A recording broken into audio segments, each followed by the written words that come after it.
시청자 여러분 안녕하십니까. 출발 성공 투자 후반부 이어갑니다. 온인주입니다. 이혜은입니다. 지금 남쪽 지역을 중심으로 태풍의 바람이 거세지고 있다고 하는데 간밤 미증시도 많이 흔들리는 모습 보여줬습니다. 특히 장 막판으로 갈수록 점점 더 하향 추세가 깊어졌는데요. 어땠는지 글로벌 원샷 보면서 함께 확인해 보시죠.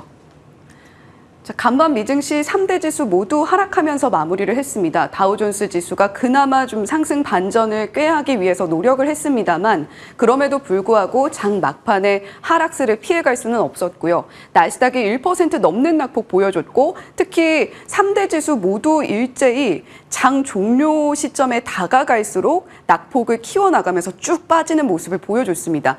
일부 전강후약이라는 표현을 사용하기도 하는데 사실 개장부터 약해서 막판에 더 약한 흐름을 보였다라고 한마디로 표현할 수 있을 것 같습니다. CPI가 오늘 우리 시간으로 오늘 밤에 나옵니다. 이 경계감이 자리하고 있고요. 지금 대중 불안감도 시장에 반영이 되었다라고 적혀 있는데 바이든 대통령이 행정명령을 발동할 것인가 아닌가를 가지고 계속해서 시장이 경계감을 가지고 지켜보고 있었습니다. 바이든 대통령도 이를 의식을 했는지 장 마감 이후에 행정명령 발동 속보가 뜨는 모습도 함께 살펴볼 수가 있었고요. 이러한 불안감 영향을 받아서 3대 지수 일제히 하락했습니다. 바이든 대통령의 행정명령 어떤 것들이 변했는지는 잠시 후에 더 자세하게 짚어보도록 하고요. 빅테크 종목들도 특히 장 막판으로 갈수록 일제히 빨간불로 전환을 하면서 줄줄이 하락했습니다. 다우존스 지수가 그나마 저만큼 방어를 했던 것이 빅테크 주들과 몸집이 큰 종목들 덕분이었는데 이렇게 막판에 빠지게 된 흐름은 역시 피해갈 수 없었다라고 한 번 더 짚어드리도록 하겠습니다. 디즈니와 로블록스는 실적을 내놨는데 사실 두 종목 모두 상당히 흐름은 좋지 않았다라고 보시면 될 것 같고요. CPI를 앞두고 있는 상황에서 유가와 천연가스의 급등세는 상당히 불안해 보입니다. 이 상황을 어떻게 바라보면 좋을지 잠시 후에 한 번 더 짚어보도록 하겠습니다. 엔비디아가 장중에 5% 가까이 빠지는 흐름을 보여주면서 반도체 종목들 일제히 약세였고요. 디즈니와 로블록스 시간의 흐름까지 함께 짚어드리고 있는데 특히 로블록스는 장 전에 실적이 나온 만큼 장중에 실적에 대한 실망감이 그대로 주가에 반영되는 모습도 살펴볼 수가 있었습니다. 디즈니와 로블록스의 실적 간단하게 짚고 넘어가 보도록 하죠. 디즈니는 적자폭을 줄였습니다만 주가는 3년 전으로 회귀하는 모습을 보여줬습니다. 팬데믹 호황 당시에 2021년 3월 당시에는 $200도 장중에 돌파하는 모습을 보여줬는데 종가가 87.49달러, 시간외에서 조금 흐름은 나오고 있습니다만 $100의 절반도, 100달러도 미치지 못하는 흐름을 여전히 나타내고 있습니다. 디즈니가 지금 고심인 부분이 OTT 부분에서의 손실액이 계속해서 크다라는 점입니다. 물론 구조조정을 통해서 계속해서 손실폭을 줄이려는 노력을 하고 있고 이번 실적에서도 그 부분이 드러나기는 했습니다만 OTT 부분에서 사용자 수도 줄고 있고 거기에 손실이 크다 보니까 구독료를 어떻게 해서 인상을 할 수 있을까를 고심하고 있는 디즈니입니다. 글로벌 구독자 수, 특히 인도를 중심으로 큰 감소세를 보였고 7.4% 줄어드는 모습을 보여줬습니다. 여기다가 콘텐츠에 투자하는 비용도 계속해서 줄어들 수밖에 없다고 하니까 디즈니 앞으로 어떻게 될지는 오늘 시간의 흐름 이상으로 장중에도 더욱더 지켜보셔야 될 것 같고요. 로블록스 실적도 보겠습니다. 로블록스 주당 순손실액이 시장 컨센서스보다 더 크게 나왔습니다. 예약 매출액은 시장 예상치를 부합하는 모습을 보여줬습니다만 1인 평균 예약 매출을 따져봤을 때는 3%가량, 전년 동기 대비 3%가량 줄어드는 모습을 보여줬고요. 앞으로 이 매출이 성장하고 있는 모습에 비해서 이익 면에서 퍼포먼스를 보여줘야 할 텐데 그런 부분에서 상당히 아쉬운 모습이 로블록스의 주가를 끌어내렸다라고 해석을 해볼 수 있겠습니다. 엔비디아를 필두로 반도체 종목들도 일제히 하락했습니다. 슈퍼 마이크로 컴퓨터와 이번에는 엔비디아를 같이 보셔야 될 것 같은데 슈퍼 마이크로 컴퓨터가 서버 기업입니다. 실적이 좋지 않게 나왔는데 공급 차질에 대한 이슈가 나오면서 엔비디아에도 영향을 미쳤습니다. 5% 가까이 빠지는 모습을 보여줬고 어제 당잠사에서 전해드렸죠. 모건 스탠리에서 AI 버블 조심하세요라고 이야기를 했다. 경고를 내놨다라는 소식 전해드렸습니다.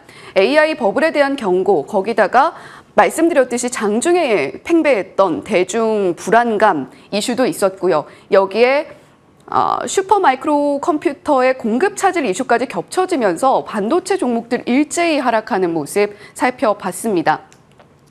그렇다면 바이든 대통령이 행정명령 어떻게 달라진 모습으로 보여줬을까요? 2022년 10월부터 짚어보겠습니다. 바이든 대통령은 취임 직후부터 대중 규제를 굉장히 강력하게 외치던 대통령이었습니다.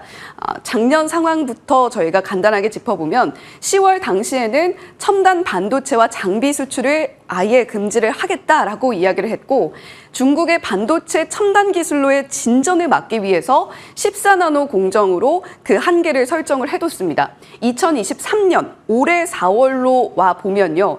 중국의 반도체와 AI 전반적으로 투자를 금지하겠다. 미국 기업의 투자를 금지하겠다라고 설정을 했습니다. 그렇다면 이번엔 어떻게 바뀌었을까요? 제목을 보시면 덜 사납고 좁게 겨냥이라고 적혀 있죠. 미국 기업들과 특히 사모펀드사들의 반발이 상당히 심했습니다. 이런 부분들을 의식했고 중국과의 관계 개선도 함께 신경을 쓰고 있는 바이든 대통령이기 때문에 이번에는 행정명령의 대상을 상당히 좁게 그리고 덜 사납게 설정했다라고 보시면 될 것 같은데요. 혁신 기술의 개발 제한을 어떻게 이뤄낼 것이냐 이 부분에 고심을 했다라는 점이 눈여겨볼 점인 것 같습니다. 중국에서 계속해서 최첨단 기술을 개발하려는 스타트업들의 투자하는 것을 막겠다라는 것이 이번 변화 내용의 골자라고 보시면 되겠고요. 따라서 알리바바나 텐센트 같은 대형 중국 기업들의 주가는 크게 영향을 받지 않고 있고 시간의 흐름도 비슷합니다. 군사용에는 엄격한 모습을 그대로 유지를 했는데 AI나 양자 컴퓨팅 분야에는 역시 투자 계속해서 금지하겠다라는 이야기 내놓고 있습니다. 행정명령은 소급 적용이 되지 않기 때문에 발효 전까지는 투자가 허용이 되고요. 1년 후부터 적용이 된다라고 보시면 되겠습니다. 그렇다면 중요한 것은 우리나라의 대응일 텐데 공조 요청이 미국으로부터 들어오더라도 신규 투자 대상은 적용이 안 되기 때문에 삼성전자와 SK하이닉스의 기존에 중국에 하던 투자 부문에는 영향이 크게 없을 것이다라는 시각이 있고요. 다만 중국이 원자재 수출 제한 카드를 또다시 꺼내 들었을 때는 우리나라 반도체 종목들 특히 영향받을 수 있다. 2차 전지 종목들 영향받을 수 있다라고 체크해 보시면 되겠습니다. CPI 발표 코앞입니다. 체크 포인트 어떻게 될까요? 헤드라인 CPI 같은 경우는 전년 동기 대비 3.2%, 근원 CPI는 시장 예상치와 전월과 비슷한 모습 함께 보여주고 있습니다. 다만 불안한 것은 에너지 가격입니다. 유럽 천연가스 40% 급등이라고 적혀 있는데 이게 한 달치 아니고요. 바로 어제 하루 동안의 일입니다. 40% 급등한 유럽 천연가스 가격, 따라서 유가도 함께 영향을 받을 수밖에 없었는데 3개월치의 유가 흐름입니다. 꾸준히 우상향하고 있는 모습 보여지고 있죠. 지금 84달러 선도 돌파를 한 상황입니다. 이 유가가 어떤 영향을 미치게 될지 앞으로의 미국의 소비자 물가에 그리고 생산자 물가에 어떤 영향을 미치게 될지 반드시 체크를 해보셔야 될 것 같습니다.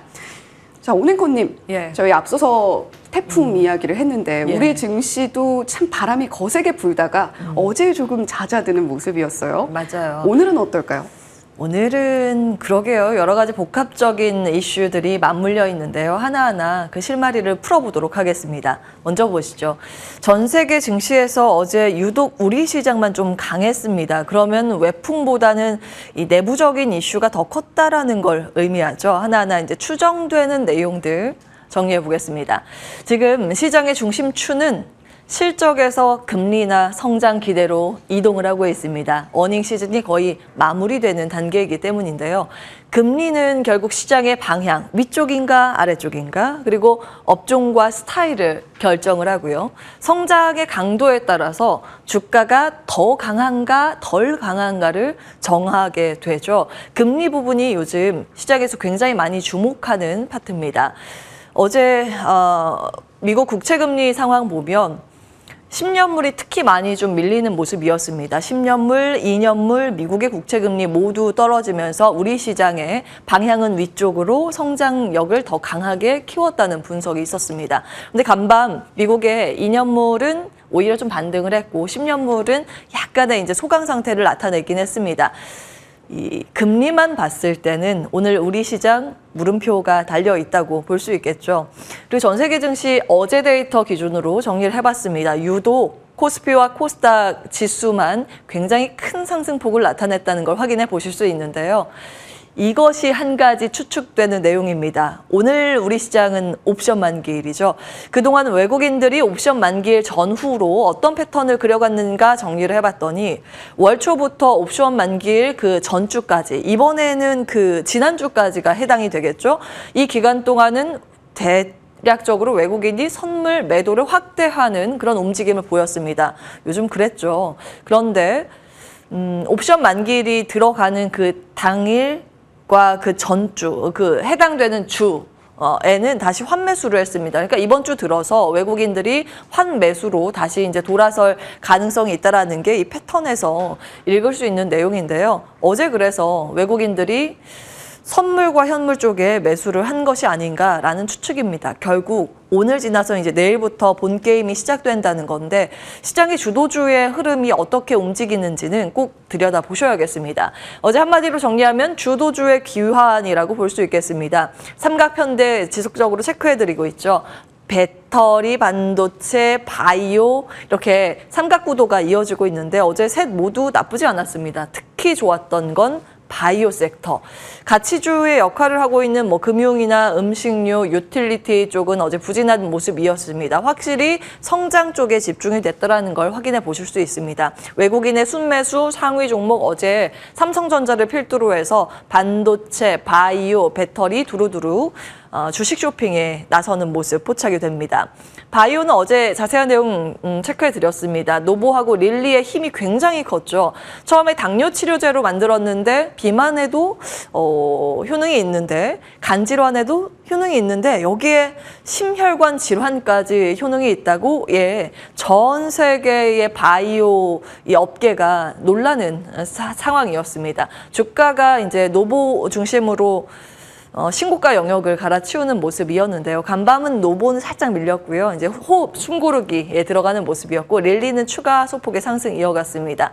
비만 치료제가 지금 전 세계에 크게 세 가지 주목을 받고 있는데 노보 거 2개, 릴리 거 1개, 그리고 여기는 임상 끝나서 이미 판매하고 있는 약품이죠. 그런데 우리나라는 아직은 없습니다. 임상 단계에 들어간 것밖에 없고 특히 임상 전 단계죠. 전임상 단계가 유한양행과 동화 에스티인데 이 노보와 릴리의 힘이 정말 강하긴 강했던 모양입니다. 전임상 단계에 개발 진행을 하고 있는 이 두 종목마저 어제 급등하는 모습이었습니다. 여기에 있는 종목들 굉장히 강했죠. 특히 최근 합류하는 한미약품이나 대원제약, 라파스 시세 관심이 어제 높은 편이었습니다. 더 자세한 관련주들은 다 정리를 어제까지 해드렸고요. 당뇨 비만뿐만 아니라 폐암 학회 9월에 예정이 돼 있다 보니 폐암 관련주에 대해서 수급도 양호한 흐름들 요즘 이어집니다. 바이오는 7월부터 꾸준히 여러 가지 이슈가 맞물려 있기 때문에 시장에 어느 정도 삼각편대 구도를 다지고 있다는 점 체크를 해드렸죠. 수급 상황으로 봤을 때는 ETF 상장 이슈 8월 3일에 상장했던 그 내용이고요. 어느 정도의 비중인지 종목별로 쭉 정리를 해드렸습니다. 그 밖에 셀트리온 합병 이슈 14일에 재공식 기한이 있기 때문에 챙겨보시기 바라겠고요. 이벤트 측면에서는 폐암 제일 가까이 있는 게 초록 발표 있습니다. 반도체와 배터리도 각각 좀 정리를 해봤는데 확실히 이제 바이오 쪽보다 재료가 많지는 않은 최근입니다. 2일에 AMD 실적 발표 이후에 전체 반도체 주가 소강 상태에 들어간 상황입니다. 미국도 그렇고 우리나라도 그런 상황이죠. 그리고 이거는 대만 현지 보도의 내용인데 이후에 추후 확인은 필요해 보입니다만 TSMC가 2024년 1월 1일부터 가격 인하에 들어간다는 보도가 나오면서 반도체를 하방 압력을 가하고 있는 그런 상황입니다. 그리고 23일에는 엔비디아 실적 발표가 있는데 그 전까지는 모멘텀이 부재하기 때문에 반도체는 그 이후에 실적에 대한 평가가 더 중요하다는 목소리 높고요. 배터리 같은 경우에는 목요일 오늘이죠. MSCI 리뷰 일정이 있습니다. 가장 높은 확률로 편입 가능성이 있는 종목이 에코프로와 JYP 엔터, 한화오션 정도인데 추종 매수가 어느 정도 유입되고 추가적으로 반등에 더 힘을 내줄 수 있을지가 한 가지 수급 이슈입니다. 18일에는 LNF 이전 상장 재공시 기한이기도 하고 에코프로 상고심 선고 예정도 있습니다. 시간에 상승 특징주 상승률 상위로만 좀 배열을 해봤는데 호실적 기록한 기업들의 시세가 좋았습니다. 카페24 잊혀져 있던 종목인데 이 종목이 시간 외거래에서 상한가로 직행을 했습니다. 이익 흑자 전환에 성공을 했고요. 파크 시스템즈 반도체 검사 장비 쪽인데 이쪽도 이익의 성장이 놀라웠습니다. 작년 같은 기간보다 7,000% 이상 성장을 했고요. KT알파나 코웨이 등도 호실적 기록하면서 상승세를 시외에서 기록을 했습니다. 그 밖에 이슈가 하나 있는데 자동차 부품과 전기차 테마를 이끌었던 이슈는 폭스바겐을 뚫은 현대모비스라는 수주 소식입니다. 아마 수조 원대가 될 거라고 시장에서는 추측을 하고 있는데요. 배터리 시스템 전기차에 들어가는 부품 공급 계약이라고 추정을 하고 있습니다. 그에 따라서 모베이스 전자나 덕양산업, 우신 시스템 주가 반응이 장마치고 있었습니다.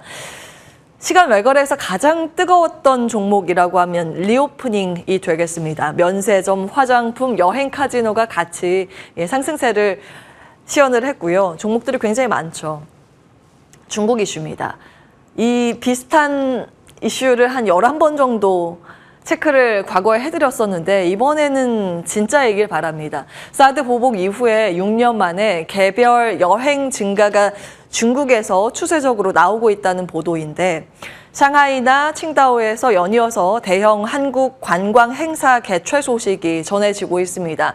그리고 아주 큰 여행사 시트립에서 메인 화면에 한국 관광 상품이 이름을 올렸다라는 부분 시장에서 많이 검색이 되고 있습니다.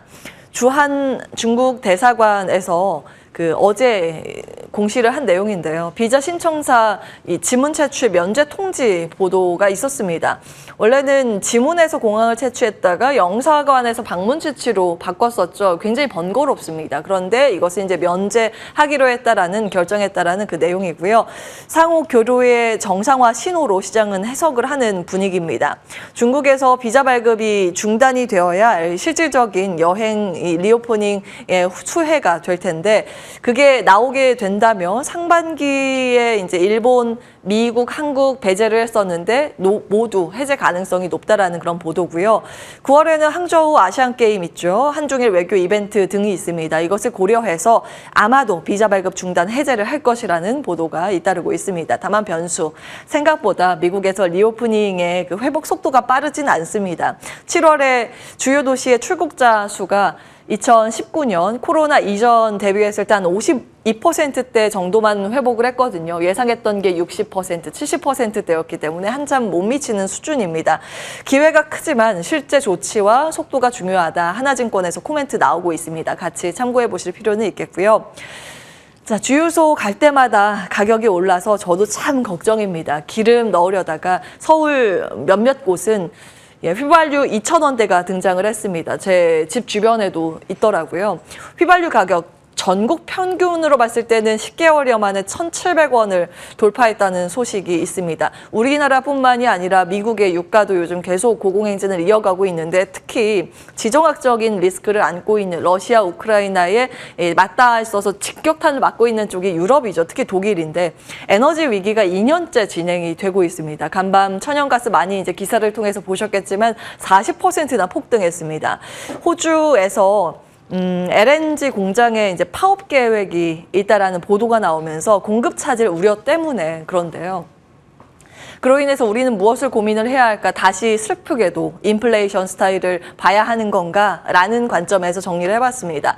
간밤 미증시에서 주가 반응이 있었던 쪽인데요. 정유, 시추, 화학, 그리고 유가가 비싸니 대체 수요를 역할을 해줘야 하는 풍력과 태양광 이쪽의 시세가 굉장히 강한 모습이었습니다. 화학의 종목들의 시세들을 다 기입하기에는 너무 많아서 이제 관련 생산 기업들 파트만 정리를 해봤습니다. 사실은 한 이틀 전부터 인플레이션 스타일에 대해서 정리를 해드렸습니다. 끝나지 않은 인플레이션, 유가 급등의 흐름도 나오고 CPI 7월 데이터 오늘 밤에 공개가 되겠지만 그게 중요한 게 아니라 이제 유가의 상승분이나 주거비가 반영이 되는 8월부터의 데이터가 더 중요하다라는 부분 체크를 해드렸고 근원 CPI도 잡히지 않고 있습니다. 그래서 요즘 주가의 반응 보면 미국도 헬스케어나 필수 소비재, 보험 쪽에 즉 인플레이션 스타일의 종목들이 상대적으로 강한 모습입니다. 요 며칠 계속 미국에서 성장주 빅테크가 밀린 이유 가운데 하나이기도 하고 있고요. 8월 8일에 한국 증시의 흐름만 봐도 금리 인상기에 시클리컬장의 분위기가 나오고 있다는 점 어제도 정리해드렸습니다. 상사, 철강, 비철금속, 조선, 유틸리티, 변압기, 손해보험 파트에 주가 시세 분출이 있었던 내용들 정리를 해드렸죠. 간밤 미증시 히트맵 가지고 왔습니다. 여전히 이제 성장주의 약세와 필수 소비재와 유가 관련 에너지 파트가 좀 강하다는 거 확인해 보실 수 있는데 뭐 내일 저희가 또 정리를 해드리겠습니다만 CPI 1차적으로 중요하고 더 중요한 건 이 물증이 나오기까지 9월 FOMC까지 시간이 또 있기 때문에 그 전까지는 시장의 해석이 더 중요합니다. 심증이 중요하다라는 점 체크를 해보셔야겠습니다. 자, 여기까지네요. 오늘장 담잠사 내용들 함께 체크해 보셨습니다.